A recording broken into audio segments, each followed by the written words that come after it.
بسم اللہ الرحمن الرحیم۔ السلام علیکم۔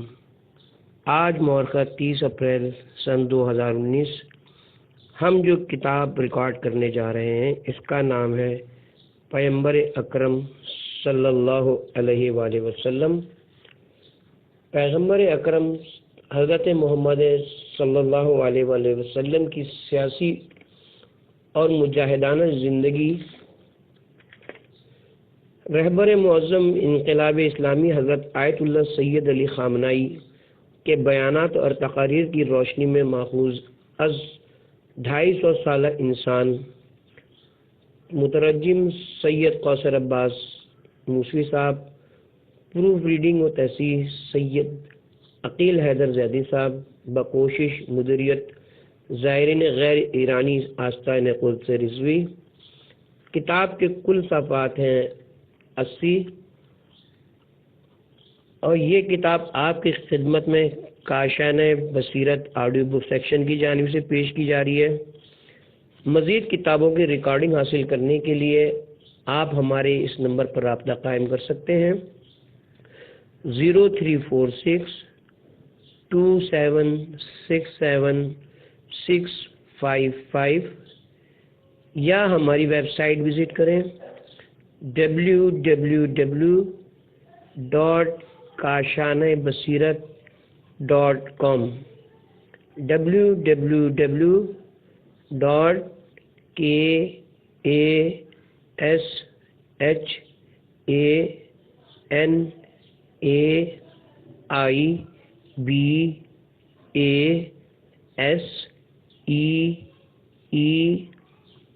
kashaneBasirat.com۔ اب ہم کتاب کا پارٹ 1 پڑھیں گے۔ فہرست، پیش گفتار، پیج نمبر 7، بعثت خاتم الانبیاء صلی اللہ علیہ وسلم، بیداری کا آغاز، پیج نمبر 13، اسلامی نظام کی بنیاد، پیج نمبر 21، نظام مصطفی صلی اللہ علیہ وآلہ وسلم کی اہم خصوصیات، پیج نمبر 25، پیغمبر اکرم صلی اللہ علیہ وآلہ وسلم کی مدینہ ہجرت، پیج نمبر 30، اسلامی نظام کی دشمنوں سے حفاظت، پیج نمبر 41، مدینہ منورہ کے یہودیوں کے ساتھ آپ کا برتاؤ، پیج نمبر 53، پیغمبر اکرم صلی اللہ علیہ وآلہ وسلم کی شخصیت کے پہلو، پیج نمبر 62، اسلامی نظام کا استحکام، پیج نمبر 67۔ پیش گفتار، جناب عبدالسلام بن صالح ہروی ابو سلط کے روایت کرتے ہیں کہ میں حضرت امام رضا علیہ السلام کے محضر مبارک میں تھا، تب حضرت نے ارشاد فرمایا، خداوند عالم اس شخص پر رحم فرمائے جو ہمارے امر، مکتب اہل بیت اور تشیع کو زندہ کرتا ہے۔ راوی کہتے ہیں میں نے پوچھا، مولا آپ کا امر کس طرح زندہ کرے؟ امام نے فرمایا، ہمارے علوم و معارف کو سیکھے اور دوسرے لوگوں کو سکھائے، کیونکہ اگر لوگ ہمارے کلام کی خوبصورتی کو جان لیں تو ضرور ہماری پیروی کریں گے۔ خداوند بزرگ و برتر کہ ہم انسانوں پر الطاف میں سے ایک لطف یہ ہے کہ اس نے ہمارے درمیان ائمہ معصومین علیہ السلام کو قرار دیا ہے تاکہ ان معصوم ہستیوں کی زندگی کا مطالعہ کرنے کے ساتھ ہم مانوی و الہی زندگی گزارنے کا طریقہ سیکھیں اور ان کی مفید فرمائشات پر عمل کر کے ابدی سعادت کا سامان کر سکیں۔ سرزمین مشہد مقدس بہشت کا وہ ٹکڑا ہے جس نے رسول خدا صلی اللہ علیہ وآلہ وسلم کے فرزند اور آسمان ولایت تو امامت کے 8ویں درخشاں ستارے کو اپنے دامن میں جگہ دی ہے۔ ہر سال ایران اسلامی اور دنیا بھر سے لاکھوں عقیدت مند زائرین اس ملکوتی بارگاہ کی زیارت سے مشرف ہوتے ہیں تاکہ اپنے تشنہ لب نفوس کو معرفت اہل بیت علیہ السلام کے زلال اور خالص چشمے سے سیراب کریں۔ اس بارگاہ منورہ کے خدمت گزاروں کے مجموعے آستانِ قدس رضوی کا ہر ایک فرد کسی نہ کسی طرح حضرت امام رضا علیہ السلام کے زائرین گرامی کی خدمت میں مشغول ہے تاکہ وہ اطمینان خاطر اور آسودگی کے ساتھ زیارت کے فریضے کو انجام دے سکیں اور اس آسمانی اور روحانی بارگاہ سے مکمل طور پر بہرہ مند ہو سکیں۔ اسی سلسلے میں آستان قدس رضوی کی مدیریت زائرین غیر ایرانی نے بھی ہمیشہ کوشش کی ہے کہ مختلف انداز سے اہل بیت علیہ السلام اور بالخصوص حضرت امام رضا علیہ السلام کی راہ و روش اور سیرت و زندگی کو اس مقصد کے دوستوں اور چاہنے والوں کے لیے پیش کریں۔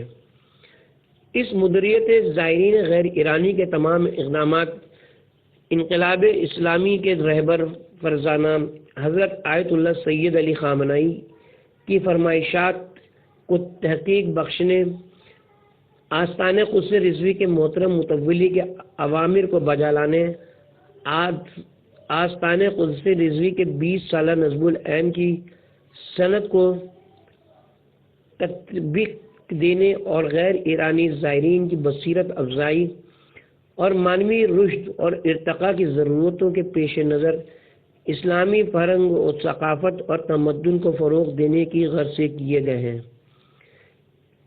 حضرت امام رضا علیہ السلام کے غیر ایرانی زائرین کی خدمت رسانی کے سلسلے میں اس ادارے کی بین الاقوامی سطح پر کی جانے والی کوششوں کے کچھ نمونے درج ذیل ہیں۔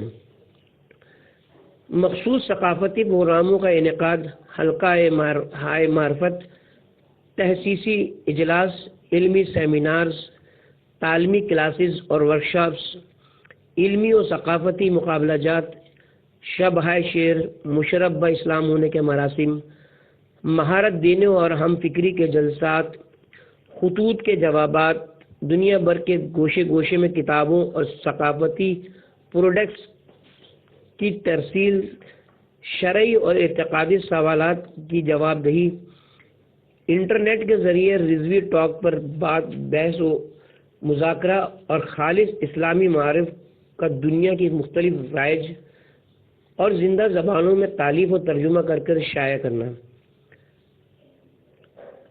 عصر حاضر میں اسلام کی آواز دنیا کے گوشے گوشے میں پہنچ رہی ہے تاکہ دور دراز کے درماندہ اور اپنی اصل کو فراموش کر دینے والے انسانوں کو بھی ان کی حقیقت کی طرف پلٹائے اور اسلام طلبی اور حق کے متلاشی دلوں کا بلند اور انسان ساز معارف کی طرف رجحان سارے جہان میں بڑی تیزی کے ساتھ پھیل رہا ہے۔ امید ہے کہ عصر حاضر میں اس کتاب کی مطالعہ حق کے جویان کے لیے مفید ثابت ہوگا اور اہل بیت عصمت و طہارت کے زائرین اور چاہنے والوں کی معرفت بڑھانے میں مؤثر اقدام قرار پائے گا اور پروردگار عالم کی رضایت حاصل کرے گا۔ صحیفہ سجادیہ کی پہلی دعا سے ماخوذ: پروردگارہ، محمد و آل محمد علیہم السلام پر درود و سلام بھیج اور مجھے ہدایت کے ایسے شائستہ راستے کی رہنمائی فرما کہ میں اس کے علاوہ کسی اور راستے کی خواہش نہ کروں، اور مجھے ایسے حق کے راستے کی رہنمائی فرما کہ میں اس سے باطل کی طرف رخ نہ پھیروں، اور مجھے ایسی کامل نیت عطا فرما کہ میں اس میں کسی قسم کا شک نہ کروں، اور مجھے ایسی طولانی عمر عنایت فرما کہ جسے میں تیرے اطاعت و بندگی میں صرف کروں۔ مدیریت زائرین غیر ایرانی آستان قدس رضوی۔ بعثت خاتم الانبیاء صلی اللہ علیہ وسلم بیداری کا آغاز۔ پیغمبر اکرم صلی اللہ علیہ وآلہ وسلم کا اہم ترین کام حق اور حقیقت کی طرف دعوت اور اس دعوت کی راہ میں جہاد تھا۔ آپ اس دور کی تاریخ دنیا کو اپنے مد مقابل دیکھ کر گھبرائے نہیں، حالانکہ آپ مکے میں تنہا تھے یا آپ کے ساتھ مسلمانوں کی ایک مختصر تعداد تھی، جبکہ آپ کے مقابلے میں متکبر عربوں کے سردار اور قریش کے بڑے بڑے سرکش اور ضدی لیڈر تھے، جو انتہائی بد اخلاق ہونے کے ساتھ ساتھ ظاہری و مادی طاقت اور ہر طرح کے وسائل سے بھی لیس تھے، یا آپ کا سامنے ایسے عوام الناس سے تھا جو علم و معرفت سے بالکل بے بہرا تھے؟ ایسے ماحول میں بھی آپ پریشان نہیں ہوئے بلکہ اپنی سچی بات کا مسلسل اعلان کرتے ہوئے اپنے موقف کو واضح کرتے رہے۔ آپ نے اپنی توہین کا سامنا کیا، رنج و مشقت برداشت کی، اپنی جان کے لیے خطرات مول لیے، تب جا کر لوگوں کی ایک بڑی تعداد کو دائرہ اسلام میں داخل کر سکے۔ اور اسی طرح جب مدینے میں آپ نے اسلامی حکومت قائم کی اور خود اس حکومت کی باغ دوڑ سنبھالی تو مختلف دشمنوں سے آپ کا آمنا سامنا ہوا۔ کہیں اسلحے سے لیس عرب کے مختلف وحشی گروہ تھے جو حجاز اور یمامہ سرزمین عرب میں نجد اور بحرین کے درمیان ایک وسیع و عریض علاقہ ہے جس میں بے شمار دیہات، قلعے، چشمے اور باغات پائے جاتے تھے کے اطراف میں پھیلے ہوئے تھے، اور آپ نے اسلام کی دعوت کے ذریعے ان کی اصلاح کرنی تھی جبکہ وہ ہٹ دھرمی کا مظاہرہ کر رہے تھے۔ تو کہیں وقت کی دو بڑی سلطنتوں یعنی ایران اور روم کے بادشاہوں کی طرف آپ نے خطوط ارسال فرما کر انہیں دین اسلام کی طرف دعوت دی جو آپ کے خلاف تھی۔ آپ نے اسلام کی تبلیغ و ترویج کے لیے بحث و مباحثے کے لیے کیے، ادلہ اور براہین پیش کیے، جنگیں لڑیں اور بہت سی سختیاں برداشت کی، اقتصادی بائیکاٹ کا سامنا کیا، یہاں تک کہ بعض اوقات اہل مدینہ 2-3 دنوں تک بھوکے رہنے پر مجبور ہوتے تھے۔ چاروں طرف سے مصیبتوں نے آپ کو گھیرے ہوئے تھا۔ ایسے حالات میں کچھ لوگ پریشان ہو جاتے تھے تو کچھ افراد کے قدم ڈگمگانے لگتے تھے، کچھ لوگ اعتراض کرنے لگتے تھے، جبکہ کچھ حضور اکرم صلی اللہ علیہ وسلم سے اسلام دشمن عناصر کے ساتھ نرمی اور ملائمت اختیار کرنے کی سفارش کرتے تھے۔ لیکن آپ دعوت و جہاد کے میدان میں کبھی پیچھے نہ ہٹے اور پوری قوت و سرفرازی کے ساتھ اسلامی معاشرے کو عزت و اقتدار کی بلندی تک پہنچایا۔ جنگوں میں حضور اکرم صلی اللہ علیہ وسلم کی اسی استقامت و پائیداری اور آپ کی دعوت کی بدولت آنے والے برسوں میں یہ اسلامی حکومت دنیا کی منفرد طاقت کی شکل میں تبدیل ہو گئی۔ رسول اکرم صلی اللہ علیہ وسلم نے اپنی ایک متواتر اور مشہور حدیث میں فرمایا، شرح اصول کافی ملا صدرہ جلد نمبر 1 صفحہ نمبر 420 میں، مجھے مکارم اخلاق کی تکمیل کے لیے بھیجا گیا ہے۔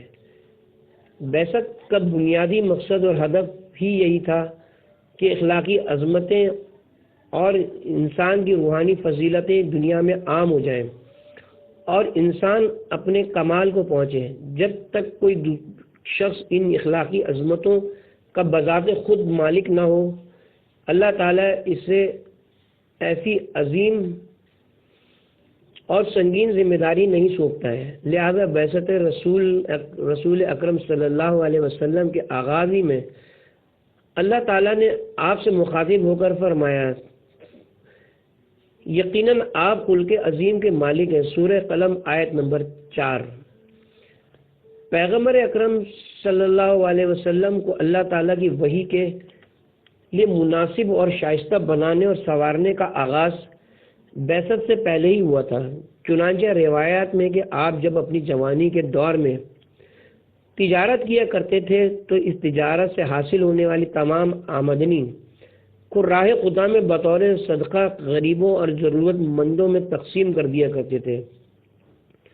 اسی زمانے کی بات ہے، یعنی پیغمبر اسلام صلی اللہ علیہ وسلم تکامل کے آخری مراحل میں تھے اور ابھی نزول وحی کا آغاز نہیں ہوا تھا، یعنی اس وقت آپ مبعوث با رسالت نہیں ہوئے تھے۔ آپ ہیرا کی پہاڑی پر جا کر اللہ تعالیٰ کی نشانیوں کا بغور جائزہ لیتے تھے۔ آپ آسمان، ستاروں، زمین اور زمین میں بسنے والی تمام مخلوقات کو جو مختلف طریقوں اور احساسات کے ساتھ زندگی گزارتی ہیں کا دقت کے ساتھ مشاہدہ فرماتے ہیں اور ان سب میں اللہ کی نشانیوں کی تجلی پاتے تھے۔ جس کے نتیجے میں روز بروز حق کے مقابلے میں خضوع اور اوامر و نواہی اور ارادہ الہی کے مقابلے میں آپ کے دل کے خشوع میں اضافہ ہوتا جاتا تھا، اور آپ کے وجود مبارک میں اخلاقیات کی جڑیں روز بروز مضبوط ہوتی جاتی تھیں۔ روایت میں ہے کہ پیغمبر اکرم صلی اللہ علیہ وسلم بعثت سے قبل ہی لوگوں میں سب سے زیادہ عقل مند اور محترم تھے۔ آپ روزانہ اللہ تعالیٰ کی نشانیوں کے مشاہدے سے فیضیاب ہوتے تھے، یہاں تک کہ آپ 40 سال کی عمر کو پہنچ گئے، یعنی 40 سال کی عمر میں آپ کا قلب مبارک سب کے دلوں سے زیادہ نورانی،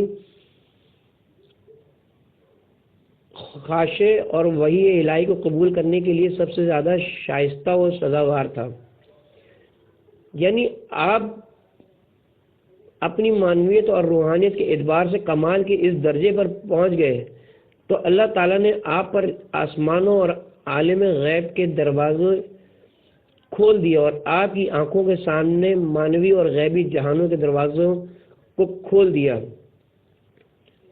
آپ فرشتوں کو دیکھتے تھے، ان سے جو گفتگو کرتے تھے اور ان کی باتوں کو سنتے تھے، یہاں تک کہ جبرائیل امین آپ پر نازل ہوئے اور کہا اقرا،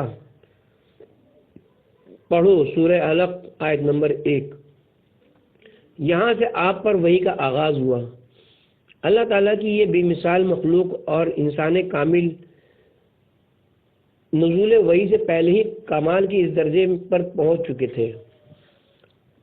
آپ نے اپنی بعثت کے آغاز ہی سے کثیر الجہاد کا آغاز فرمایا اور اپنی زندگی کے باقی 23 سالوں میں انتہائی مشکلات کے ساتھ اس جہاد کو آگے بڑھایا۔ آپ کا جہاد اپنے نفس اور ان لوگوں کے خلاف تھا جو حقیقت سے بالکل بے خبر تھے، اور آپ کا جہاد اس وحشت زدہ اور تاریک ماحول کے خلاف تھا کہ جس کے بارے میں امیر المومنین امام علی علیہ السلام نہج البلاغہ میں فرماتے ہیں،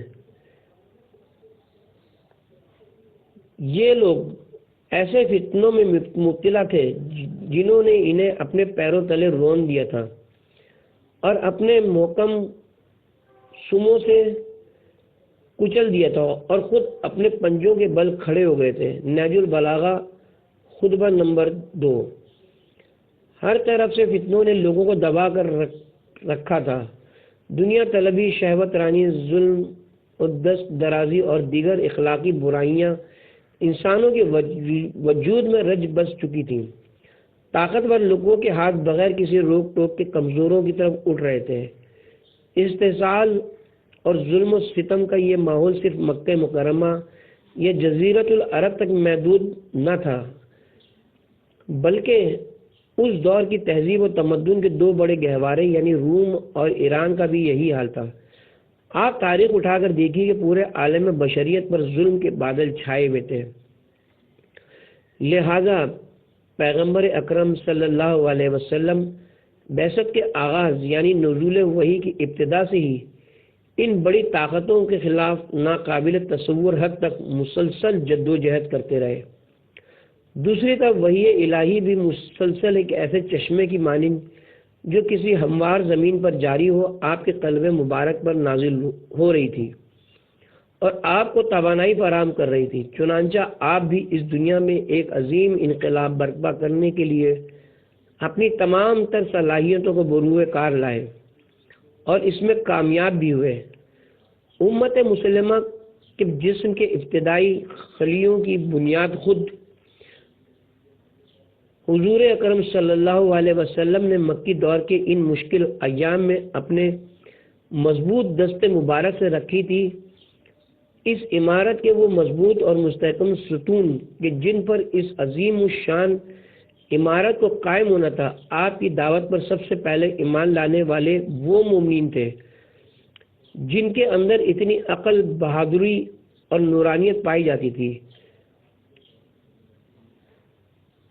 کہ وہ پیغمبر اسلام صلی اللہ علیہ وسلم کے اس پیغام کو سمجھیں اور اس کو اپنے دلوں میں جگہ دیں۔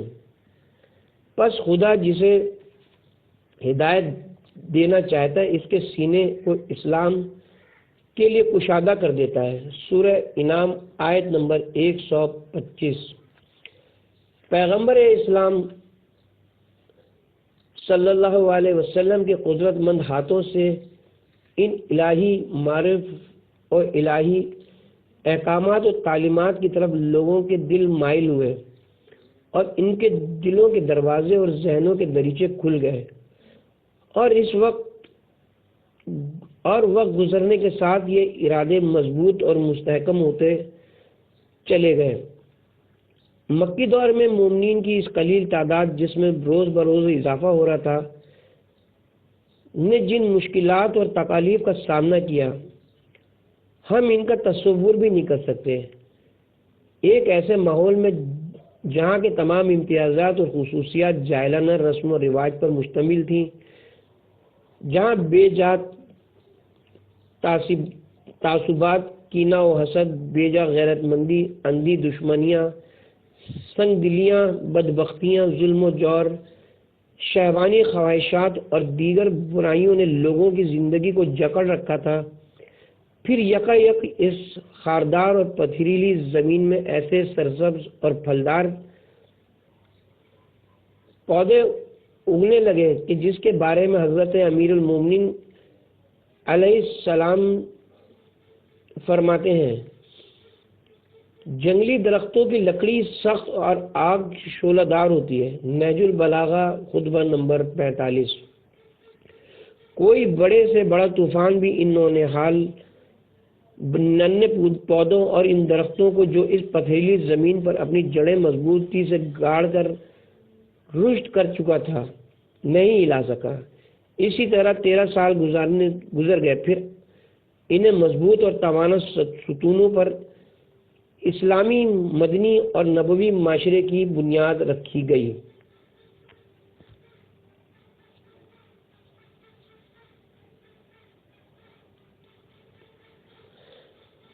اسلامی نظام کی بنیاد۔ امت سازی صرف سیاست نہیں بلکہ سیاست خود امت سازی کا ایک حصہ ہے۔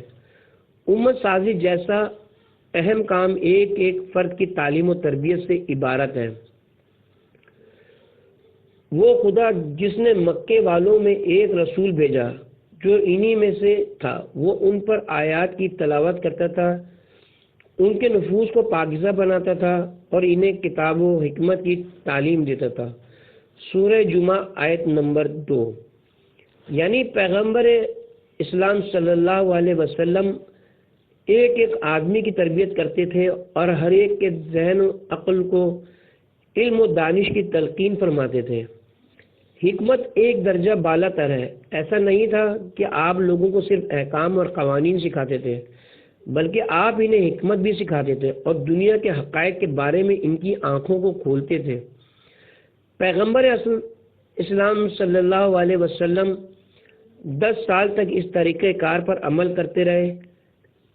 ایک طرف تو سیاسی اور حکومتی امور کی دیکھ بھال، اسلامی مملکت کی سرحدوں کی حفاظت، اسلام کی تبلیغ و ترویج، مدینہ کے باہر سے لوگوں کے اجتماعی اور انفرادی طور پر اسلام کی نورانی تعلیمات سے بہرہ ہونے کی راہ ہموار کرنا، اور دوسری طرف ان میں سے ایک ایک فرد کی تعلیم و تربیت کا اہتمام کرنا۔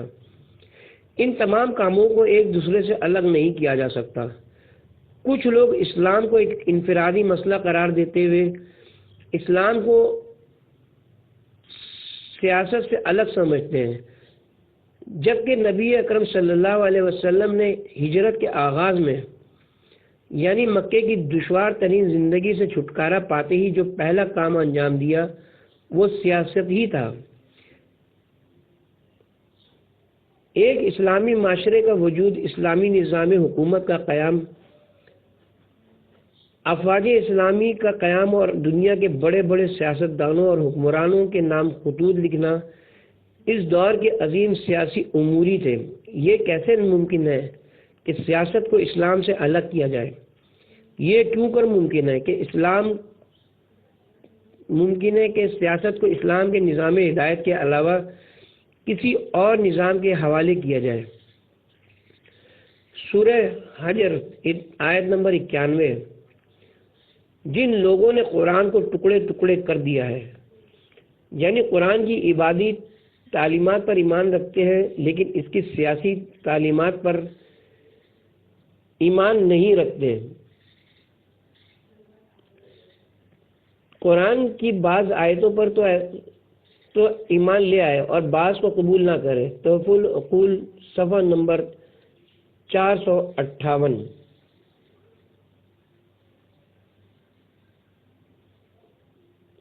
یہ قسط کیا ہے؟ قسط یعنی معاشرے میں اجتماعی عدل و انصاف قائم کرنا، اور یہ کام کون کر سکتا ہے؟